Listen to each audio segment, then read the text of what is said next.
if you were going to give advice to our audience, what did the best in the world do with failure that other people don't? A couple of years ago, we produced a series called Greatness Code, which lives on Apple Plus, and it's really it's a short form content, but it's basically the best athletes on the planet, so LeBron James and Tom Brady and Simone Biles and others, Steph Curry, who tell you the story of their greatest performance or their most memorable one, the one that in their minds, it's like, this is when I was in peak performance flow state.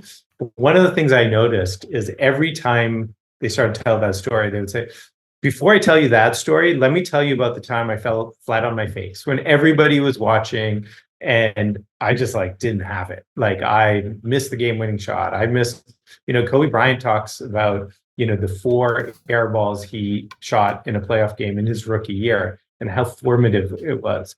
The great ones use that as a catalyst. First of all, they sit in the pain. They don't just move on, but they sit in the pain and they sort of but then they sort of let it go and move on and learn.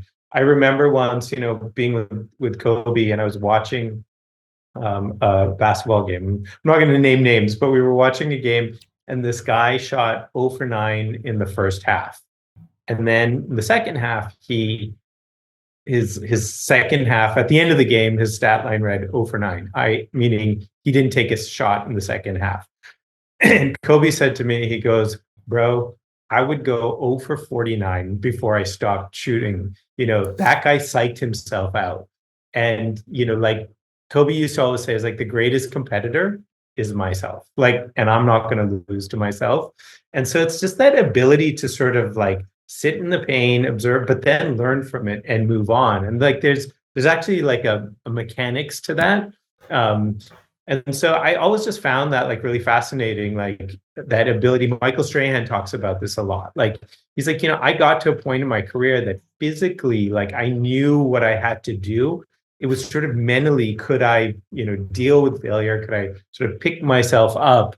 And, that's what I learned later in my life. And if you look at Michael Strahan's, career statistics, it's later in his career that he was sort of, his Hall of Fame stats kicked in. And so it's that ability to sort of emotionally, mentally navigate, the sort of challenges, the failures that I think really define greatness.